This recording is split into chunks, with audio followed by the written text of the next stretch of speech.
or robots yet, and I appreciate all of you. Yes. So I think now if you have some questions, Jamie might want to come back. Hi, Peter. Jamie may want to come back also. Yes. I have one question. Yes. As it for this end game, and it takes a village to contribute to the genocide. Yeah. Massive. So we're talking about human compromise. Is that what we're talking about? Compromise under MKR term. What is it? I mean, these people have families, for God's sake. These people have families. Are they compromised or are they under MKO? Okay, so I'm thinking the question is what's happening?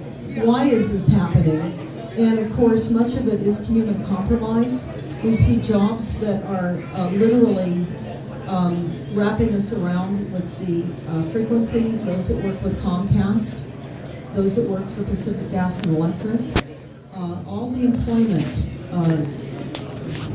employment structure that is structured to bring this system down on us is being done by people that are getting paychecks. And I don't know how you can ask people to give up their paycheck and not kill us.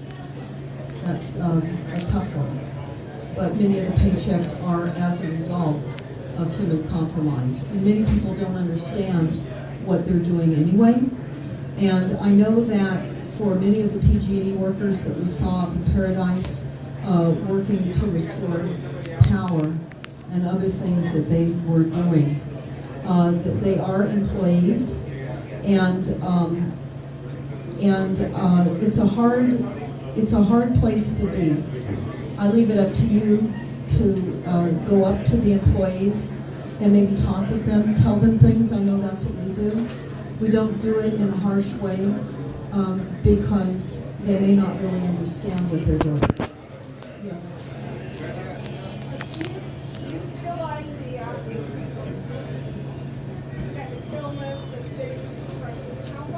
Yeah, it's about the CAL FIRE kill list, burn them up list.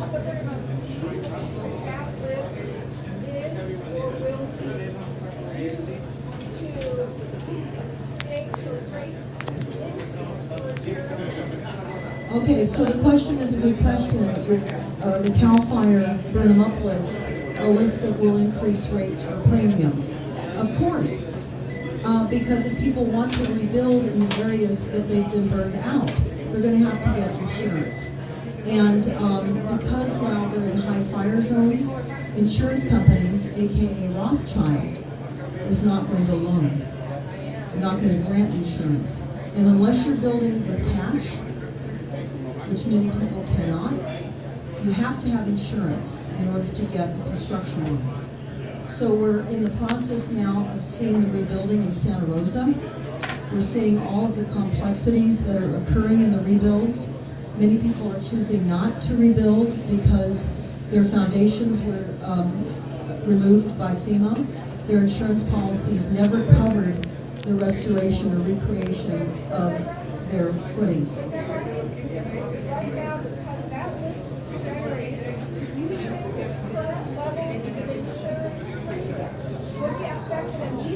Yes. Okay, so the question is, what do I think? And it will only be my assumption here, but based on the documents, how will that Burnham uplist affect the premiums in California? Because the state is considered a burn zone. In fact, during the fires, there was a CAL FIRE town hall meeting in San Francisco at the Commonwealth Club. And the CAL FIRE chief said that because of the climate change, CAL FIRE is part of the rigged system, of course, and because of climate change, the entire country will become more combustible. And fires that we've just seen now in California will happen everywhere. And that is the plan. The plan is fire and floods. In fact, we had a super soldier talk about the idea. They wanted to blow up CERN and the super soldiers. And they advised us that the game was to burn us out and flood us out. And we're seeing that happening throughout the country because of the increased heat that they're creating. And so the combustibility is going to happen nationwide. Insurance policies absolutely will escalate. The intention behind not being able to afford to pay your water bills, which we're reading, I think I may have mentioned this earlier, there are many areas now in the country where they're literally foreclosing on homes because they haven't paid their water bills. And so as they continue to tax us for the air and everything else through the London banksters' schemes, we're going to have more difficulty surviving in our homes, particularly if you're considered in the sprawl or the unsustainable areas outside of the urban growth boundaries. Now, as far as the genocide plan goes, many genocide plans that I've covered, I do have a radio show that I did with Dr. Bill Deagle. I think the name of it on stopthecrime.net is called 5G, Culling of Humanity. Culling, C-U-L-L-I-N-G, Culling of Humanity. I cover that Dr. Deagle Intel site with Dr. Bill Deagle, not the same Deagle. And we talk about the plans to reduce the population, not only in the United States, but in other countries as well. And the plan is a massive, and again, this is just a plan, this is a goal, of 83% of the American population is to be offed by the year 2025. So when you look at the increased weather weapons and the intention to harness our inability to get to pure, safe drinking water, and I'll get to you in a sec. You look at that plan, and you see that the goals are amping up. So I think meetups like this are important. While we're still, yeah, your question? Since much of this is government funded, what do you think about not paying taxes and not giving the money to fund our own enslavement? Okay. They would love us not to pay our taxes because they would foreclose immediately. And they would throw you to prison. And prisons are great places for further experimentation. They'll vaccinate you, and they'll feed you toxins and poisons, and you'll be lucky if you get out. So I don't recommend activism, creating you're being put in jail. People don't go to jail for not paying their taxes. 100 million Americans do not pay tax. 100 million do, and 100 million don't. They don't have the law enforcement or the manpower to enforce it. It's fear. It's mind control. Okay. Well, I can tell you this. I see property tax sales come up all the time. And I'm not advocating that you don't pay your taxes, because we're in a revenue tax-based system looking for land grab opportunities. This is a land grab, okay? We're slaves to a system. Now, I know people that will choose not to do things like that. That's their choice. But that's not something that I am planning to do. And I will tell you, when I was arrested back in 2011, I would not want to be arrested now. I just would not. With the iris scans and the required forced vaccinations, etc., I wouldn't recommend that your activism take you into prison or into jail. I would not recommend that. Yes? Could you speak to the proposed tunnels project in California? The tunnels project in California. Like water rationing and drying out of our state. Yeah, it's just another necessary waste of our tax dollars to create a bypass of secondary water supply, which is rain and snowmelt. There's no intention to bring up the primary water from underground. They're maneuvering around the toxic water. They're overpumping the aquifers throughout the state, and particularly along the coastlines. For example, in Ventura County, where we have a large presence of growing with fruits and vegetables, they're overpumping the aquifers that abut the coast. So when you overpump the aquifers, think of an aquifer like a bathtub, and the filled up aquifers with fresh water or polluted water holds back the saltwater intrusion from the ocean. So when they allow the overpumping of these aquifers, the salt water then fills in those depleted aquifers which is why we have saltwater intrusion along our coastlines. Sea level rise. Sea level rise. Okay? It's all planned. That's how it's being done. And they're calling it sea level rise. And I can tell you that the plans are many. Many plans. We'll have to get together again because we're always sniffing out new plans. And I know. So Peter, one question, please. And you can stay there. I just wanted to make sure it was okay that I spoke to a whole crew of PG&E workers today. I told them about you, stopthecrime.net. I also told them that with all the workers, the feds that can't afford their mortgages and rents, that it was time for them all, PG&E, to shut down and have a strike, because by them maintaining their work, they're going to be riding their own selves down into destruction. And he agreed with me, and I said, we all need to get off the fence and stop paying our mortgages and rents this next cycle, starting now for 2 cycles, because if one person doesn't do it, we get in trouble. If we all do it, I promise you, law enforcement will be with us. Okay, so And I have information here. I'm most concerned about the fact that law enforcement is beholden to the corporate structure. We do not have a law enforcement structure for us. This was built for the elite.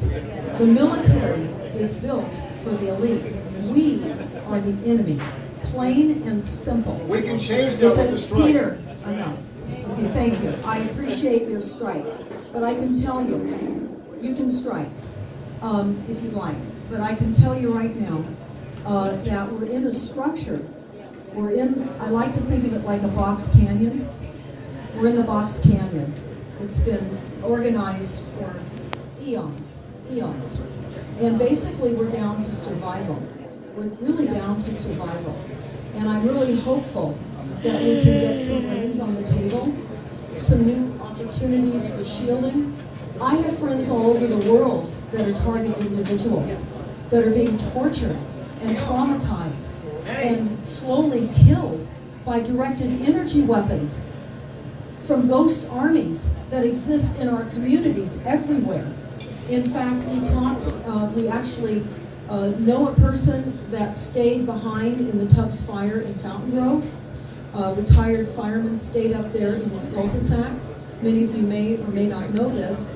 And then the day after everyone evacuated, 8 more people joined this retired firefighter that had saved the cul-de-sac by dousing out the embers, and an apartment building that was next door.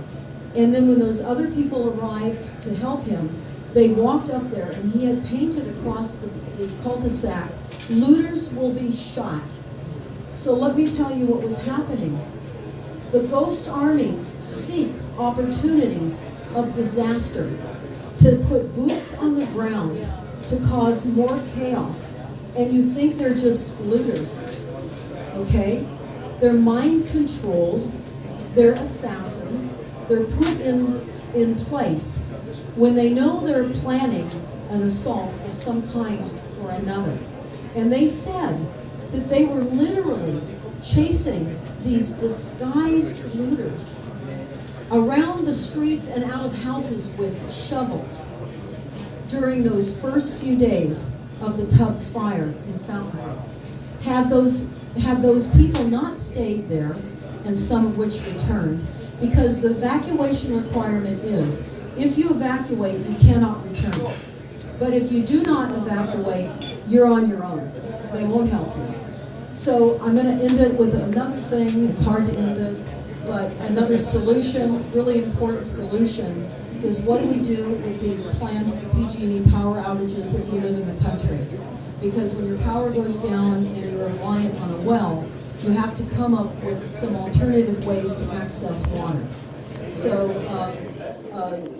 there needs to be solar, there needs to be extra, and in fact I will tell you, I will do a radio show, so stay to stopthecrime.net, and here's what I will do the radio show about. We had some retired fire, we had a retired fire captain come to our neighborhood and talked to us about what we needed to do to defend from a fire ahead of time. We got some really good ideas, and you have to have water. And when you know a fire is near you, you need to start dousing your roof and all of your wooden decks, and you have to have a bug out plan. You have to be ready to leave. I had friends that left Fountain Grove those early morning hours with flames lapping at their heels, and they didn't have their contact lenses. Can you imagine if you rely on glasses and you have to leave and flee for your life? So we all do need bug out bags. That's absolutely a must. We attended a meeting in Santa Rosa the other night, and that's just exactly what the fire captain said. All of us need bug out bags. And because as we were told by the fire captain, these are not normal fires. And if you get in the way of directed energy weapon fire, and you see that you need to leave, you need to leave. Because these are not normal fires.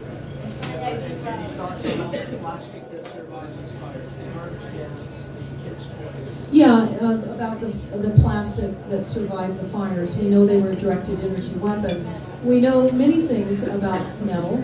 We know that it conducts frequencies. We know that the guardrails that burned down going up to Paradise that were wood-based posts, and the guardrails were metal, and they were lagged into the wood base, and the wood bases were burned up, and the metal was lying on the ground. And they were replacing miles and miles of these collapsed guardrails during the time that we were up there. We were up there a couple of times. So the plastic obviously survived because it wasn't metal. And what we know too, for many of you on stopthecrime.net, I have a symptoms list. I would recommend you all download it and keep it in your glove box, keep it with you on your person, on the types of assaults that we're all now experiencing from frequencies, and we all are. For those of you, you know not to put metal posts in your mouth for tooth replacement, I hope. Other countries are not requiring metal posts. That becomes an antenna in your mouth. There are many things on that flyer that are really important to understand so you don't fall victim to the intensifying frequencies. I also highly recommend a series of 3 YouTubes. I'm posting it up on stopthecrime.net, but it's by a doctor by the name of Andrew Moulton. I think it's Moulton. An amazing, brilliant man that discovered what was happening with vaccinations. I think he explains it the best of anyone I've ever heard. And he talks about how they've been stroking this out, and how you can line up your baby pictures and pictures as you grow up, and you can see disparities in your facial, where you'll have a dropped lip, eye, a dropped cheek. You've been stroked out with the vaccinations in the north. So there's just lots of good information. Don't get vaccinated. Get extra water on hand, and put bumper stickers on your car. And let's meet up more often. Thank you. Thank you. Thank you. Thank you, Debra. I think maybe we should take at least a little 5-minute break or something, guys. If you have something you need to do for a few minutes, and then maybe we'll have